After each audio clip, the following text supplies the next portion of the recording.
Thank you for joining Community Corner. My name is Mike Ridgway. I'm CEO of Community Title Network, and today we have Malcolm Hollensteiner, a legend in the mortgage industry. So happy to have Malcolm today. Thank you so much. Malcolm is head of mortgage production for Sandy Spring Bank, and he's a great advocate for our industries. So we're really looking forward to exploring some of that and Malcolm's journey into through the mortgage business. Welcome. Thanks, Mike. Appreciate the opportunity to sit down with you. Great, thank you. So tell me a little bit about your mortgage journey and how you got into mortgage, and then how you evolved into management, because you're such a great leader in our organization, in our industry. Well, thank you. So probably like everyone else in the mortgage industry, I kind of fell into it by default or accident. I don't think anyone ever plans on going into the mortgage industry. At least I haven't met anyone in my 30 years in this industry. Yeah.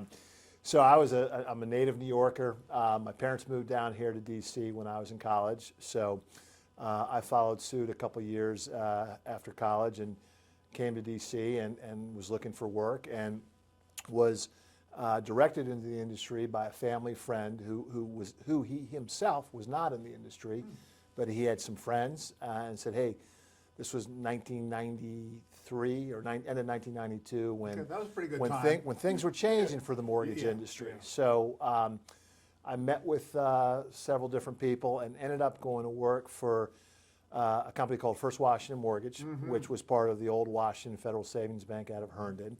And legendary president, CEO Chris Warner, who just passed away a couple weeks ago. And Chris was kind of an industry trailblazer at that point, in that he hired only people who were new to the industry. So First Washington was completely a rookie-based organization. So most of us, myself included, we hardly knew how to spell the word mortgage. And Chris did an incredible job of not only teaching us the fundamentals of mortgage banking, or beginning to teach the fundamentals, but also of really giving us a passion for customer service and for the technical expertise that you need to have to be successful in this business. Wow, so I imagine you probably took a lot from him as you evolved and elevated in the industry into leadership and management. Yeah, Chris was by training a teacher. He taught at Gonzaga and Carroll high schools, and so just having the opportunity to learn from someone who was a teacher by training helped tremendously, and helped a lot of us really develop a love for the industry. As we were preparing for this, I did a little bit of research on you. And of course, I've known you played basketball through college and had a great career there. But share with me, there was an article about when you were in high school and had some challenges there, and share with me how that might have helped you throughout your mortgage career and in your leadership roles. Sure. So coming out of high school, I grew up in New York City, but I went to a prep school up in Massachusetts called Deerfield Academy. And I unfortunately, both my junior and senior year, missed a good chunk of season with 1 year I had walking pneumonia, and then I had chicken pox my senior year. So I was definitely very off the grid as far as being a recruited athlete. And made the decision near the end of my senior year to redshirt myself and to take a year off because I wanted to play college basketball, and I didn't really have a lot of interest from colleges at that time. And so what I did is I found, I got connected with an AAU program in New York City called Riverside Church, the Riverside Hawks, and they had a team that played year-round. And it was very similar to, if you've seen the Netflix series Last Chance University for football and basketball. Yes. Yeah. So these were high school age kids, but they were all guys who were ineligible for their high school team because they were either too old or they were academically ineligible. So this was kind of the end of the road for them as far as if they wanted to be able to go to college and play basketball. Riverside Church was their only option. And then there was me. So, and we had a legendary coach, Ernie Lorch, who ran the program and coached our team. And what he did is he scheduled games for the entire season. We probably played 70 games that year, and played a lot of college JV teams. At that time, the Ivies, West Point, Navy had actual JV programs. So we played a lot of JV programs in community colleges, and because of that, I started to get recruited by the Ivy Leagues, by some of the MAC conference schools like Fordham, Manhattan, and ended up going to Harvard and playing there. And yeah, it was a great experience for me because it taught me that sometimes it takes a little bit longer to accomplish your goals, but if you have a goal and you stick with it, you know, you got a pretty good chance of successfully completing that goal or achieving it, you know, if you put in the work and if you're dedicated to it. You know, when I appreciate you taking the time to go through that. I don't know about you, but I played small college football through college and played locally here in high school for some great coaches. Yep. I mean, and just the lessons that I learned from them, discipline. I think football is the ultimate team sport. It is. Everyone's got a job to Yep. do, and not everyone gets the limelight. Yep. I was one of the grunts. Yep. So I think that's come with me through my years in the business and training and so forth. But there's so many lessons to be learned from sports, I think, in business. I don't know about you. When I interview people and I see that they've played particularly a sport all the way through college, that person knows how to accept challenges and balances.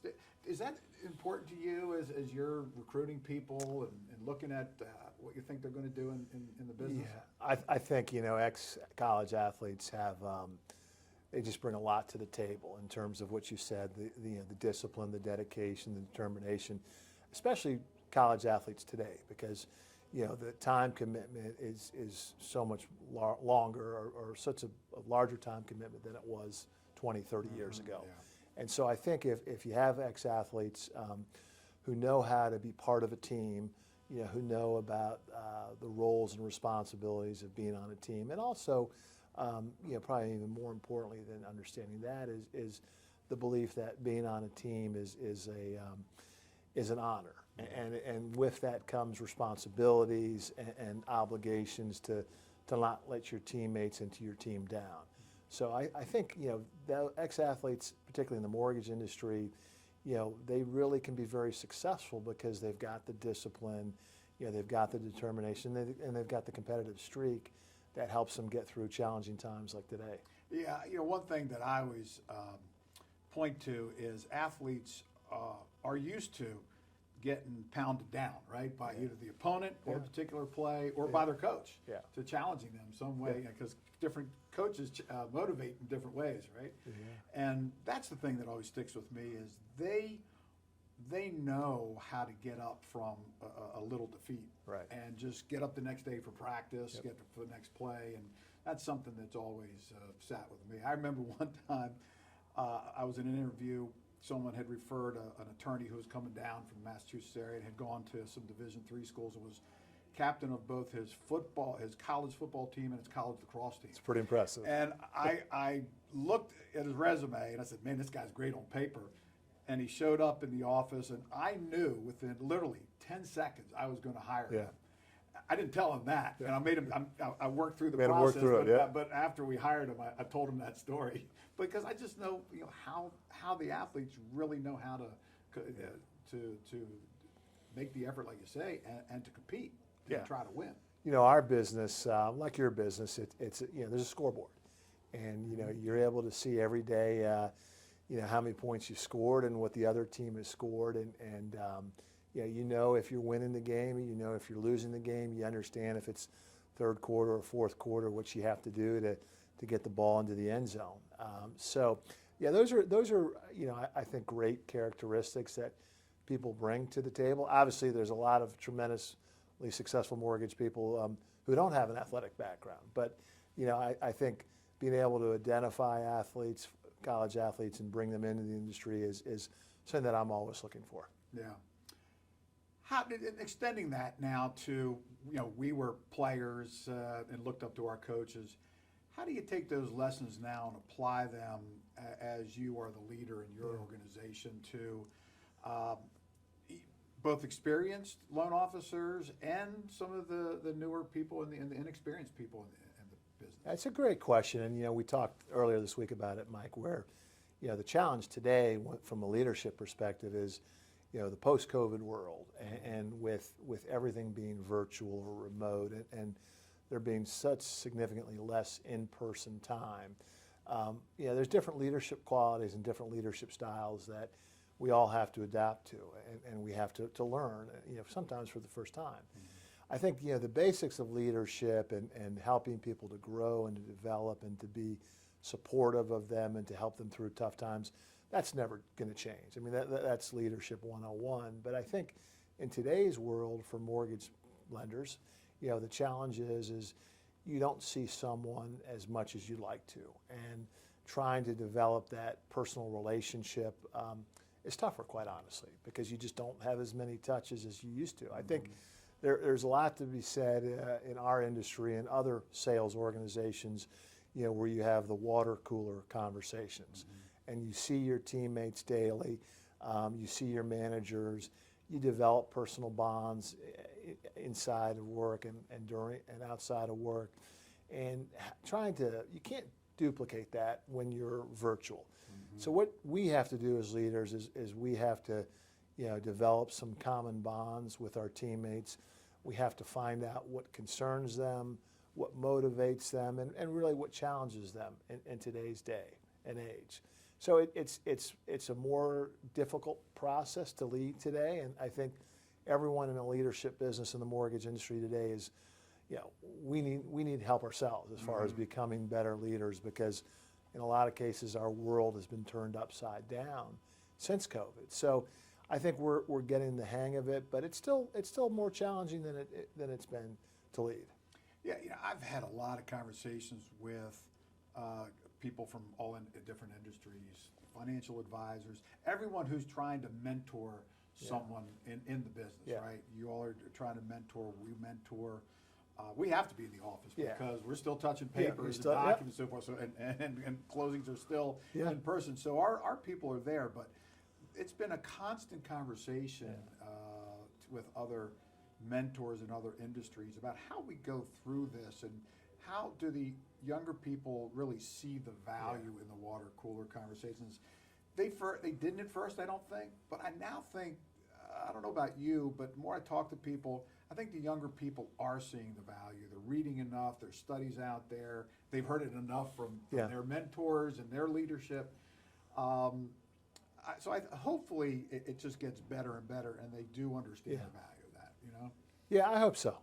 I hope so. I think the what I see is that for employees, not everyone wants to be led, and not everyone wants to be managed. So the challenge is to find those employees who are adverse to leadership and management, and to try to develop a relationship with them where you can help lead them and help manage them. And it may not be monumental changes, but where if you can add some value and help them be more successful, that's leadership. Yeah, I was just in our earlier show, I had a real estate agent in here, and we hear so much about trying to add value. We as leaders and team leaders are trying to add value to the younger generation, because I'm not so sure they always understand what that value is. And so, it's cross-generational, right? We get it. It's their generation, our generation, and how do we meet in the middle? And I think it's now coming around as we get farther away from COVID and all of that. But share with me, what are some of the things as you're coaching and mentoring your younger people, what are the things that you're focusing on to add that value that they seem to be appreciating more often? Do you have a sense of what they are wanting? And if so, what would that be? That's a really good question. And one of the things I've noticed with a lot of our younger members, teammates, is the work-life balance is very important. And particularly if they're new parents or younger parents, or even if they're single, is they want to understand that they can be successful, but they can also have a life outside of work. And so where, you came up in a generation where, what was important, that you got your job done, and if it meant that you worked 12 hours a day, 6 days a week, so be it. That's what you needed to do to be successful. And I think today, and it's not questioning, the work ethic or the dedication of younger people, but I think they're more aware of their surroundings, and they're more aware of the value of their free time. So I think helping them manage their time and to prioritize what's important, what's critical to their development and to their success, and helping them identify those parts of their working day that maybe are not as productive, and do they need to keep doing those activities if they're not generating the right results.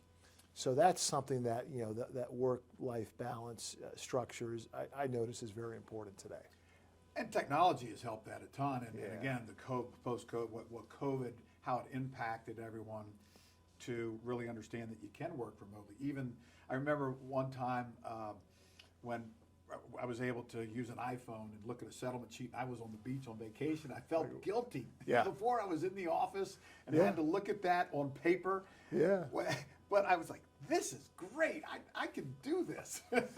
No, it's and that's what, I'm amazed with the younger generation, how, they can master technology and they can really derive all the benefits from it to help them in their careers. Because I think, part of that work-life, finding that right balance is, how can you utilize technology to, reduce a lot of the redundancies and duplications that, we end up seeing in the sales environment. Yeah. We talk about sales, and of course there's the social media and marketing, and I didn't understand the difference. I didn't discern at a very high level the difference between marketing and sales as I was going through my first 20 years. Yeah. I looking back and taking some courses, I said, okay, I was doing some things that they're teaching. I was doing them innately, but it wasn't intentional. It was just aggressive nature. Yeah. But in this world of marketing, and as we're mentoring younger people, one of the things that I'd like to get your thought on this is, one of the challenges I see for our younger people is understanding the difference between marketing and sales, and that social media and doing this is not networking. Yeah. And if there's one more step of networking that I think is missing overall, because they think they can connect everybody. Yeah. That's just a connection. That's not networking. How do you talk to your group about that? Well, I think you hit the nail on the head there, because what a lot of mortgage originators are really focused on right now is, and it's important, is building their personal brand.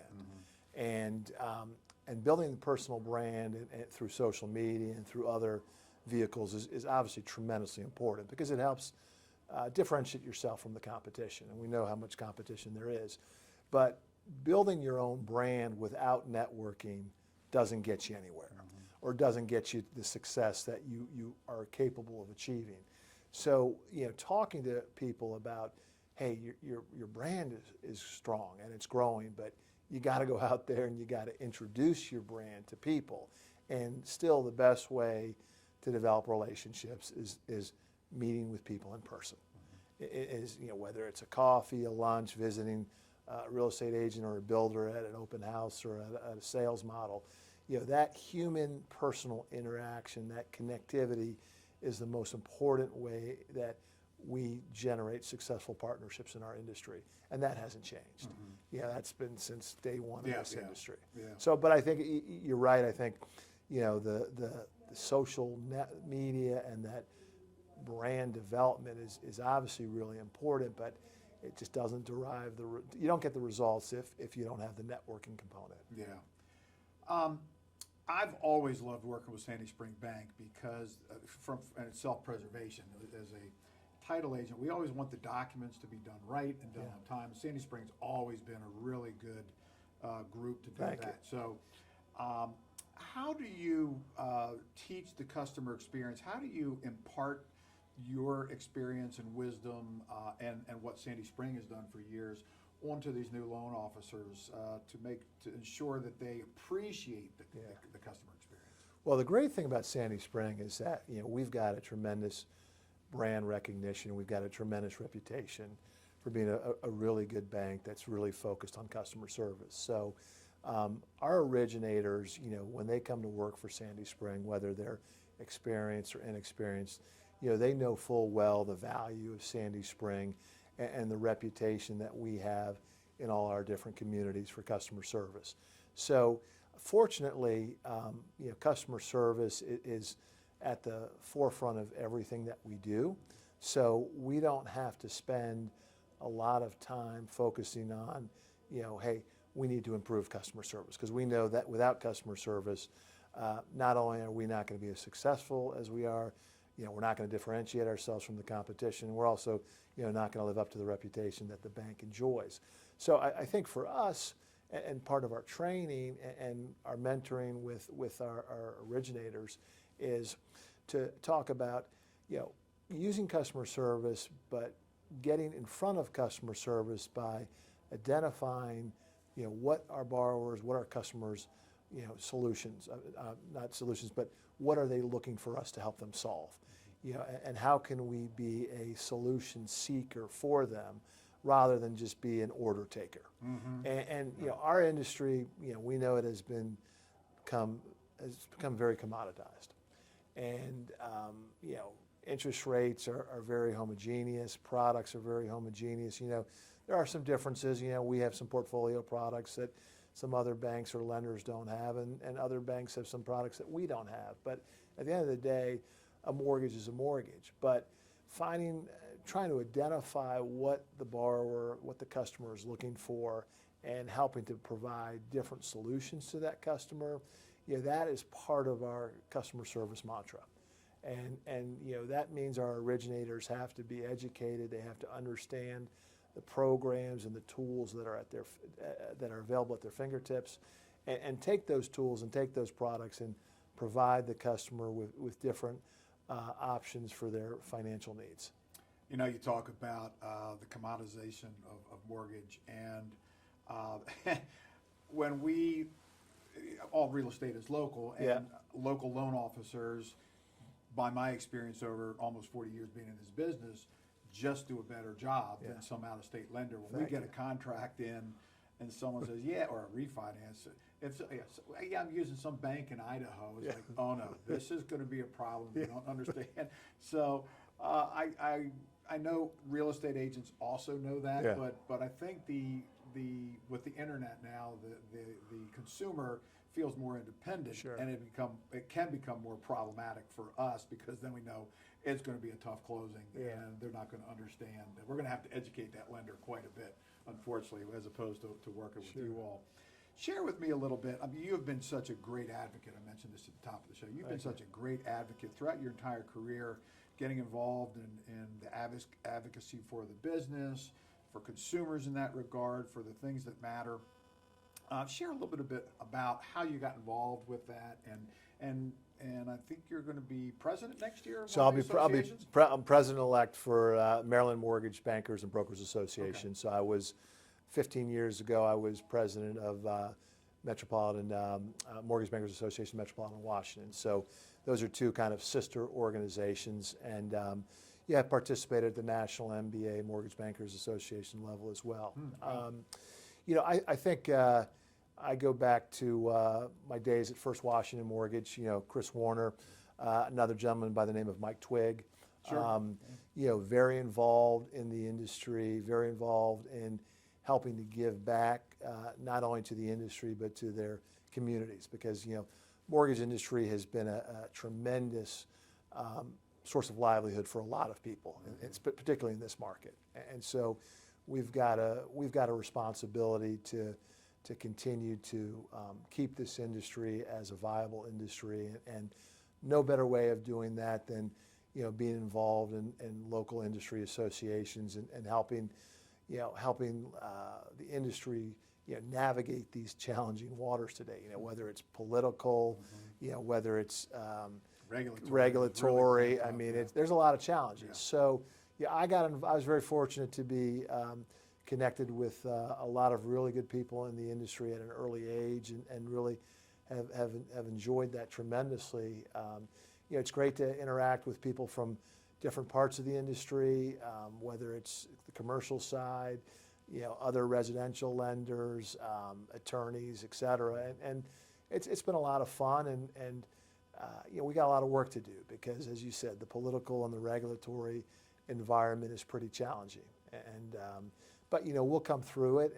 But I think being able to participate in industry events and to help the industry it's really important.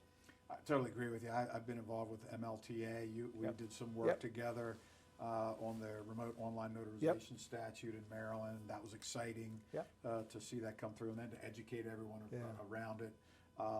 Yes, it's these are challenging times. We're an industry that's even more fragmented than you all. So trying to get us hard to imagine. It is. I mean, you got big lenders, small lenders, brokers. We have underwriters, big title agents, small title agents, typics. Malcolm, we talked about your career as a basketball player. You and I have talked about basketball over the years as your daughters have grown up, and you're a passionate coach as well. Share a little bit about your journey there as a coach and how you and your family share the basketball excitement. Sure. So I was fortunate that I was able to keep playing basketball for a lot of years after my playing days were officially over.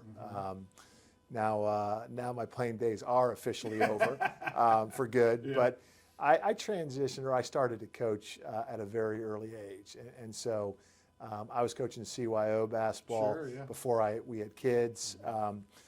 So between coaching CYO, AAU, high school, I've really been doing it since post-college. Wow. And I love it. I spent a lot of years on the girls' side coaching, basically coaching year-round. And then when my youngest went off to high school a few years ago, that kind of coaching chapter was over for me. And I went back on the boys' side a few years ago, so we'll be headed into my third year at helping out at Landon, their varsity team and boys team in the fall, coming up in the next month. And I've loved being able to coach.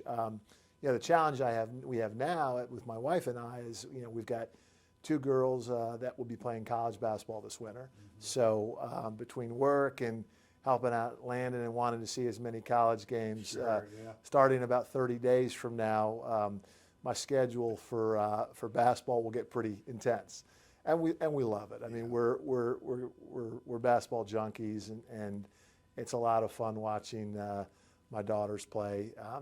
As I told you earlier in the conversation, this is the first fall in I think 16 years that we're not going to be watching our son play football. He finished his college career last year, so I'm kind of having a withdrawal from that. So I'm looking forward to basketball season. I think our youngest daughter, who's a freshman at Harvard, her first game is November 6th at College Park against Maryland. Oh, no kidding. That's so she gets to start her college career against the Terps, which is going to be pretty fun. Short ride from Mom and Dad, which is huge. Short ride from Bethesda. That's great. So we're looking forward to that. That's great. When our son finished playing his sports at college, after he graduated from college, I went to all of his games, and they, like these college teams, they go all over the country now. It's amazing. But when it was all over, I looked back on it and said, you know what? The parent traveling circus is now over. Because the parents had just as much, if not more fun than the kids did, because they had to deal with the practices the next day and so forth. But it really was a great part of our life. The other thing I really look back on, and your oldest is how old now? Our oldest is 25. Okay. Yeah. Okay. So you already had that experience with her in basketball? Well, so our oldest did not play basketball. Okay. But our two, so we have 3 daughters and 1 son. Okay. So our 2 daughters are junior and freshman in college, respectively. Okay. Yeah. All right. But the thing I reflected on after it was all said and done is, like, most parents don't have the chance to watch their kids really grow while they're at college. Yeah. And this gave us the ability to have a special relationship and see them change, and our relationship was able to change and grow, I think, a lot more closely. And a lot faster than probably a lot of parents that don't have that opportunity. Yeah. Did you experience that? That's really it's a great comment to make, Mike, because I looked at our son and watching his development from a freshman at Georgetown to a fifth-year grad student last year. I mean, it was night and day. Yeah. And it was really fun and special to watch that. And you're right. I mean, you get a lot more opportunities, during the academic year to see your kids, or at least the kids made it. It's maybe not their decision to see you, but right. You get to see them. But they warm up to that. They over warm the up course to of the it. year. Yeah, they appreciate going to the games, and that the road trip circus. That's been a lot of fun. A lot of fun. My parents, I went to a small college in Pennsylvania and played football, and my parents knew exactly how to get to my heart. They would always bring up food in a cooler that when they leave for the week, and man, as soon as football season was over, it's like, oh, there's no extra food in the little fridge in my dorm room. Yeah. But Malcolm, getting back to more of the business stuff, where do you see this business headed to in the near future? That is the $50 billion question. I think that we're in some choppy waters right now. The latest interest rate movements, which is obviously connected to everything that's going on Capitol Hill and elsewhere in the country, is caused rates to jump up really significantly, and that's starting to impact buyer demand and interest. Obviously, sellers have been out of the market for a long time now. Going back almost a full year, because we're in this interesting period in I think housing to begin with, where the concept of being married to your house has been replaced by married to your mortgage. Right. So some economists talk about the mortgage rate lockdown, where a homeowner who has a 2.5% or 3% fixed rate will never want to sell their house because of what's going to happen to their payments. Yeah. And so it's almost as if the traditional buyer-seller process has kind of stalled, and so you only see buyers who are buying because they have to. They're relocating. They're having kids, they want to get to a better school district, et cetera.